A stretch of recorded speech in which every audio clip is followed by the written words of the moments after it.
Hello दोस्तों, कैसे हैं आप लोग। आज के इस वीडियो में हम लोग जानने वाले हैं कि सनातन धर्म में मांस मना क्यों है।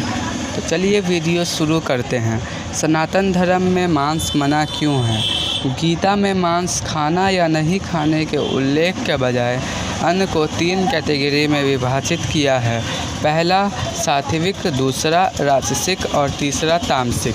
भगवद गीता के अनुसार अन्न से ही मन और विचार बनते हैं। जो मनुष्य सात्विक भोजन ग्रहण करता है उसकी सोच भी सात्विक होगी।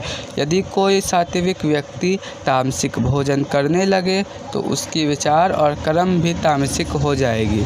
पहला सात्विक भोजन: सबूत अनाज, फल और सब्जियां, फलों का जूस, नट्स, बिना प्याज लहसुन वाले दाल सब्जी। दूसरा राजसिक भोजन: दही, चीज़, पनीर, पूरी, कचौड़ी, उड़द दाल, मसूर, चाय, कॉफ़ी, लाल मिर्च, मिठाई, तले भुने हुए नाश्ते आदि। ऐसा भोजन राजघरानों में बनता था। इसे राजसिक भोजन कहा जाता है। तीसरा तामसिक: इस तरह के भोजन में प्याज, लहसुन, तंबाकू, मांस, शराब, ज़्यादा मसालेदार आदि। धर्म के कार्य में कार्यरत लोगों को सात्विक भोजन करना चाहिए, लेकिन युद्ध, क्रिया और भयंकर कर्म हेतु लोगों को राजसिक भोजन करना चाहिए। हालांकि तामसिक भोजन कभी नहीं करना चाहिए, क्योंकि यह भोजन राक्षस, पिशाच और असुरों का भोजन होता है।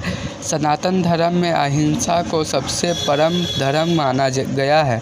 मांस का भोजन हिंसा से प्राप्त होता है। इस प्रकार से हिंदुओं के लिए मांस भक्षण सबसे बड़ा पाप माना जाता है।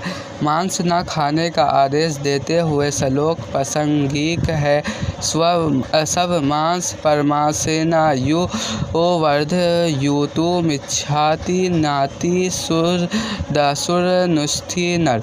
अर्थ: जो दूसरे के मांस से अपना मांस बनाना चाहता है उससे बढ़कर नीच और निर्दय मनुष्य दूसरा कोई नहीं है। एवं वे परम धर्म प्रशंसति मनीषिन् प्राणु भूतानापि व्यय तथा। अर्थ: इस प्रकार मनुष्य पुरुष अहिंसा रूप परमाधर्म की प्रशासन करता है। जैसे मनुष्य को अपना प्राण प्रिय होता है, वैसे ही सभी प्राणियों को अपने अपने प्राण प्रिय होते हैं। मांस लकड़ी से अथवा पत्थर से पैदा नहीं होता, वह प्राणी के हत्या करने पर ही उपलब्ध होता है। अर्थ: उसके खाने में महादोष है। कुछ हिंदू सावन के महीने में नवरात्रि में बिना प्याज लहसुन का खाना खाते हैं। इसे सात्विक भोजन कहते हैं। वहीं कुछ लोग हफ्ते में 2 या 3 दिन बिना लहसुन प्याज और का भोजन करते हैं। इसका कारण धर्म में छुपा है।